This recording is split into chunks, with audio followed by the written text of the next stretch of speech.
Welcome back my YouTube channel sociology life study. और प्रिय विद्यार्थियों, आज की जो क्लास है उसमें मैं आपको बताऊंगा बीए 6 सेमेस्टर के विद्यार्थियों के सिलेबस के बारे में।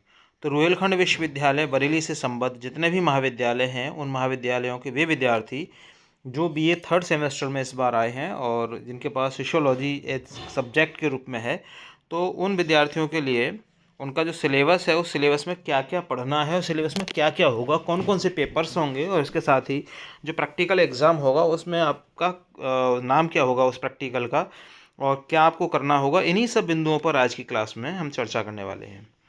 तो आप इतना समझ लीजिए कि ये जो आपके पेपर्स हैं, पहला पेपर है इसमें जो आप देख रहे होंगे इस समय स्क्रीन पर, बीए 3rd सेमेस्टर। और जो सिलेबस है इसका, जो पहला पेपर है थ्योरी का, उस पेपर का नाम है पायनियर्स ऑफ इंडियन सोशियोलॉजी।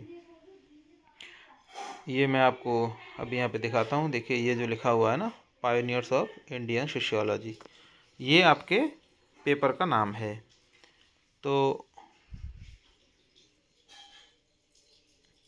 इस पेपर के अंतर्गत आप देखेंगे पायनियर्स ऑफ इंडियन सोशियोलॉजी कितने नंबर का होगा, ये आपके 100 नंबर का होगा और मिनिमम जो पासिंग मार्क्स है उसमें 33 आपको चाहिए। कोर्स का अगर मैं कोड की बात करूं तो कोर्स कोड है इसका A070601T। मैं आपको बता दूं, जिस कोड के आगे टी लिखा होता है वो आपका थ्योरी का होता है, जिसके आगे पी लिखा होता है ना वो आपके प्रैक्टिकल का होता है। तो टी लिखा है तो थ्योरी का है और आपका फर्स्ट पेपर है। पेपर का नाम है pioneers of Indian sociology. 100 number का है यहाँ पे। अभी मैं जैसे आपको बता रहा था 33 आपको लाने हैं, तो 100 में से आप 25 नंबर और इसमें माइनस कर दीजिए। 25 नंबर इंटरनल एग्ज़ाम के होते हैं, इंटरनल असेसमेंट के होते हैं, और 75 जो मार्क्स होते हैं आपके वो एक्सटर्नल असेसमेंट के होते हैं, एक्सटर्नल एग्ज़ाम के होते हैं, सॉरी। इंटरनल असेसमेंट होता है और एक्सटर्नल आपका एग्ज़ाम्स होता है।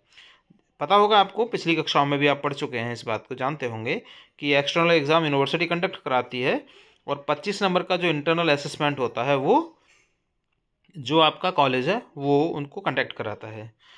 तो जो सिलेबस है, सिलेबस को मैंने हिंदी इंग्लिश दोनों ही लैंग्वेज में मैंने यहाँ पर इस क्लास में आपको लिखा हुआ है।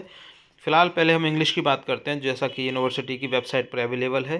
तो इसमें आप देखेंगे जो फर्स्ट पेपर है आपका, उस फर्स्ट पेपर में कुल मिलाकर के 8 यूनिट्स हैं। पहली यूनिट है यूनिट नंबर फर्स्ट, जिसमें आपका है जीएस घुरिए।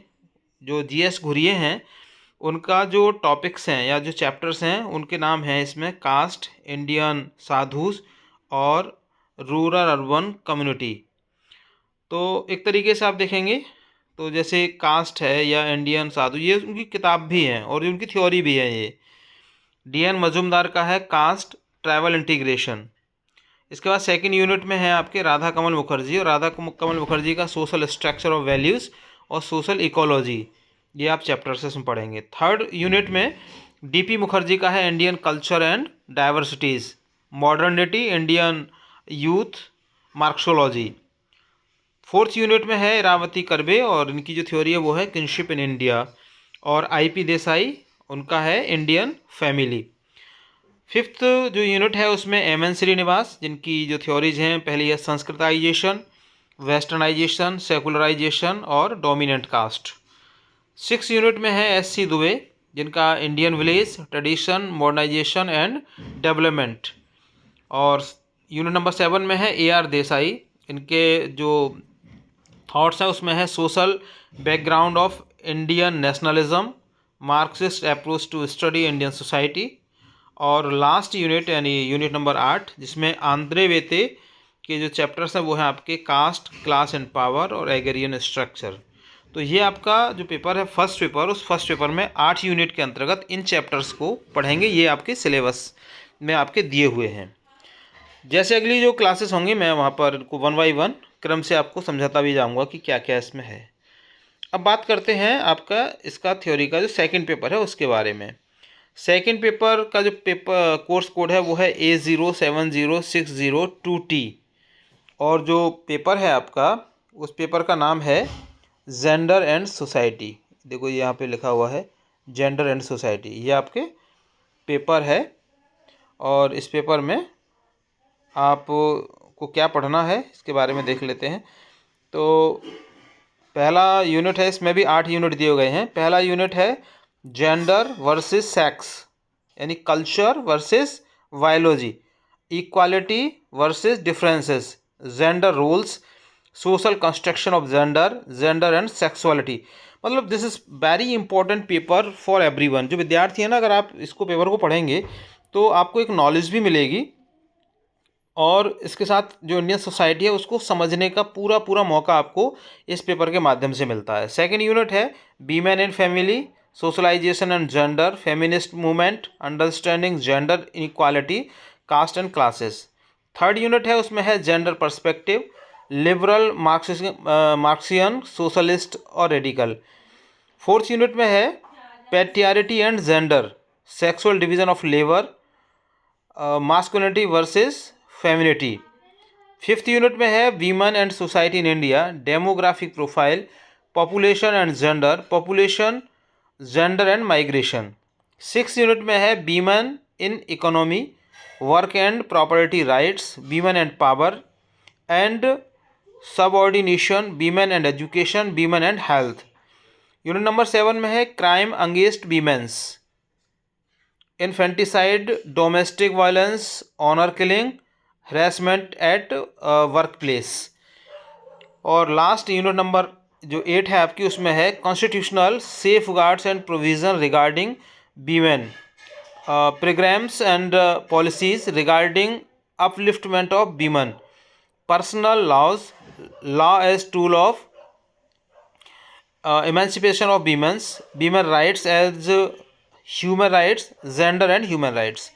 तो मेरे पर्सपेक्टिव से ये पेपर बहुत ही नॉलेजेबल है, बेहतरीन पेपर है और आपकी ज्ञानवर्धन के लिए इससे बेहतर मुझे नहीं लगता है कोई और दूसरा पेपर आपको हो सकता है। तो आप इसको पूरा पढ़िए और मैं अगली जो क्लासेस होंगे उसमें 1 बाय 1 इसके चैप्टर्स को यहाँ पे आपको पढ़ाता चला जाऊँगा, उसको समझते जाइए।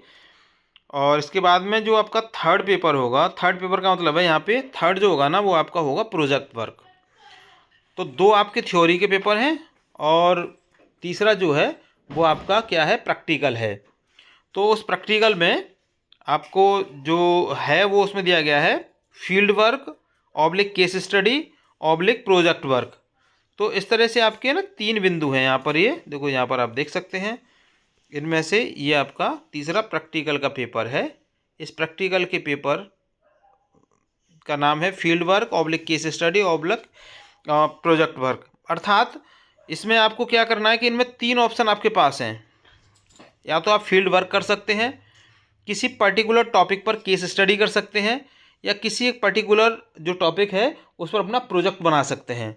तो आपके पास तीनों ही ऑप्शन है। अब ये डिपेंड करेगा आपके कॉलेज के ऊपर कि वो कॉलेज आपको क्या करने के लिए बोलता है, यानी कि आपसे वो फील्ड वर्क करा रहे हैं या आपसे केस स्टडी करा रहे हैं या प्रोजेक्ट वर्क आपसे करा रहे हैं।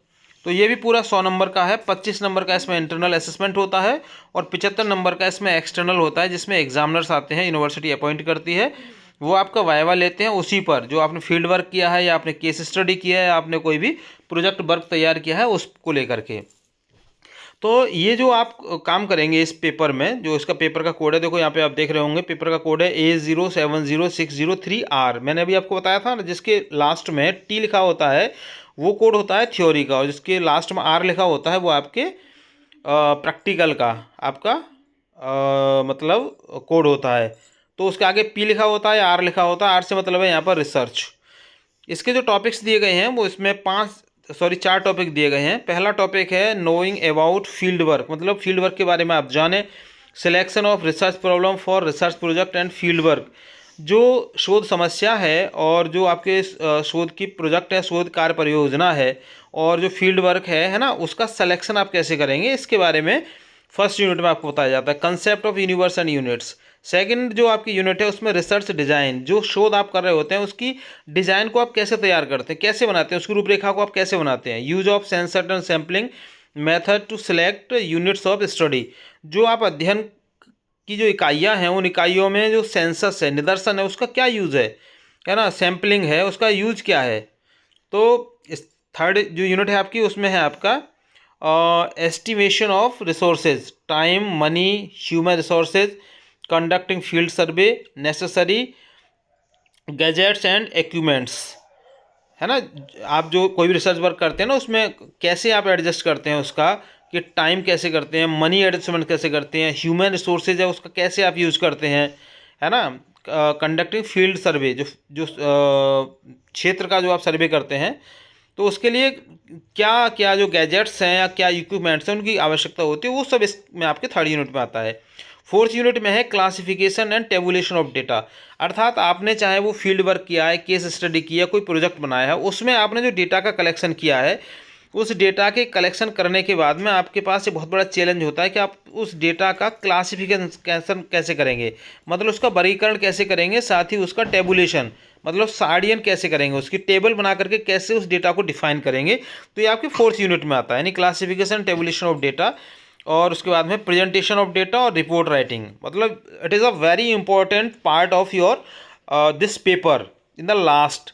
मीन्स कि आप जो डेटा आपके पास में है उस डेटा का आपको क्या करना है, क्लासिफिकेशन करना है, डेटा का आपको टेबुलेशन करना है, डेटा को का प्रेजेंटेशन करना है, और लास्ट में आपको रिपोर्ट राइटिंग यानी पूरे उस रिसर्च की आपको एक रिपोर्ट तैयार करनी है। तो ये आपके लास्ट यूनिट में आता है। तो इस तरह से आपका ये सिलेबस के जो आपके 3 पार्ट है मैंने आपको बता दिए हैं, यानी कि 2 आपके पेपर होंगे, तीसरा इसमें आपका प्रैक्टिकल होगा। अब हिंदी के विद्यार्थियों के लिए यहाँ पर मैंने इनको हिंदी में इसको ट्रांसलेट करके यहाँ लिखा हुआ है, तो हिंदी के विद्यार्थी यहाँ पर आसानी से इसको पढ़ सकते हैं। जो फर्स्ट पेपर है आपका, है ना, पायनियर्स ऑफ इंडियन सोशियोलॉजी, या भारतीय समाजशास्त्र के प्रणेता, या भारतीय समाजशास्त्र के पथ प्रदर्शक भी इसको हिंदी में हम कहते हैं। कई सारे हिंदी में इसके नाम दिए गए हैं। और जो इसकी सिलेबस है उसको हिंदी में आप यहाँ देख सकते हैं कि जीएस गुरिया का जाति, भारतीय साधु, ग्रामीण नगरीय समुदाय, डीएन मजूमदार का जाति जनजाति एकीकरण, राधा कमल मुखर्जी का मूल्यों की सामाजिक संरचना, सामाजिक पारिस्थितिकी। थर्ड यूनिट में है डीपी मुखर्जी, इसमें भारतीय संस्कृति और विविधताएं, आधुनिकता, भारतीय युवा और मार्क्सवाद। फोर्थ यूनिट में है रावती कर्वे, भारत में नातेदारी की व्यवस्था क्या है। आईपी देसाई का भारतीय परिवार के बारे में आप इसमें पढ़ेंगे। इसके अलावा जो फिफ्थ है उसमें एमएन श्रीनिवास का चैप्टर है, और एमएन श्रीनिवास का संस्कृतिकरण क्या है, पश्चिमीकरण क्या है, धर्मनिरपेक्षता क्या है, और प्रभु जाति क्या है ना, डोमिनेंट कास्ट। सिक्स यूनिट में है एससी दुबे का, श्यामाचरण दुबे, उसमें भारतीय गांव, परंपरा, आधुनिकीकरण और विकास। और जो नेक्स्ट यूनिट है आपकी 7, उसमें है ए आर देसाई का भारतीय राष्ट्रवाद की सामाजिक पृष्ठभूमि, भारतीय समाज के अध्ययन का मार्क्सवादी दृष्टिकोण। रामकृष्ण मुखर्जी का कृषि वर्ग संरचना की गतिशीलता। और लास्ट यूनिट नंबर 8 में है आंद्रे वेते, जिनके चैप्टर्स होंगे जाति, वर्ग और शक्ति, और कृषि संरचना। सेकेंड पेपर जिसका नाम है जेंडर एंड सोसाइटी, अर्थात जेंडर और समाज, लिंग और समाज अगर हिंदी में बात करेंगे। कोड मैंने आपको पहले ही बता रखा है, यहाँ भी इसका लिखा हुआ है A070602T। और यूनिट में अगर आप देखें तो फर्स्ट यूनिट में है जेंडर इन संस्कृति बनाम सेक्स, यानी संस्कृति बनाम जीव विज्ञान, समानता बनाम अंतर, जेंडर भूमिकाएं, जेंडर का सामाजिक निर्माण, जेंडर और कामुकता, है ना। सेकंड यूनिट में है परिवार में महिलाएं, समाजीकरण और जेंडर, नारीवादी आंदोलन, जेंडर समानताओं को समझना, जाति और वर्ग। थर्ड यूनिट में है जेंडर परिप्रेक्ष्य, उदारवादी परिप्रेक्ष्य क्या है, मार्क्सवादी परिप्रेक्ष्य क्या है, समाजवादी परिप्रेक्ष्य क्या है, और इसके बारे में कट्टरपंथी परिप्रेक्ष्य क्या है, यानी रेडिकल अप्रोच। फोर्थ यूनिट में है पितृसत्ता और जेंडर, पितृसत्तात्मक समाज क्या है, और जेंडर किस तरीके से उससे इन्फ्लुएंस होता है, कैसे प्रभावित होता है। श्रम का यौन विभाजन क्या है, पुरुषत्व क्या है ना, पुरुषत्व बनाम स्त्रीत्व, masculinity versus femininity. Fifth unit में है भारत में महिलाएं और समाज, जनसांख्यिकी प्रोफाइल, जनसंख्या और जेंडर, जनसंख्या, जेंडर और प्रवास। और सिक्स यूनिट में है अर्थव्यवस्था में महिलाएं, कार्य और संपत्ति के अधिकार, महिलाएं और शक्तिवाधीनता, महिलाएं और शिक्षा, महिलाएं और स्वास्थ्य। और यूनिट नंबर कौन सा आपका है ये 7 में है महिलाओं के विरुद्ध अपराध, कन्या भ्रूण हत्या, घरेलू हिंसा, ऑनर किलिंग, कार्यस्थल पर उत्पीड़न। और लास्ट यूनिट नंबर 8 महिलाओं के संबंध में संवैधानिक सुरक्षा उपाय और प्रावधान, महिलाओं के उत्थान के लिए कार्यक्रम और नीतियां, व्यक्तिगत कानून, मुक्ति के उपकरण के रूप में कानून, महिला अधिकार मानवाधिकार के रूप में। तो ये हिंदी में ट्रांसलेट है आपका ये पूरा सिलेबस। तो कहीं कोई क्वेरी अगर आपकी है, कोई चीज़ समझ नहीं आई हो, तो मुझे कमेंट सेक्शन में आप लिख करके ज़रूर बताइएगा। मैं कोशिश करूँगा कि आपके उस प्रश्न का उत्तर मैं वहाँ पर दे दूँ। तो चैनल पर नए हैं तो मेरा विशेष निवेदन है कि इसको एक बार सब्सक्राइब कर लीजिए, जिससे कि टाइमली आपके पास इस तरीके की जो वीडियो क्लासेज हैं आपके पास पहुँच जाए। चैनल पर जुड़ने के लिए थैंक यू। मिलेंगे अगली क्लास में, तब तक के लिए जय हिंद।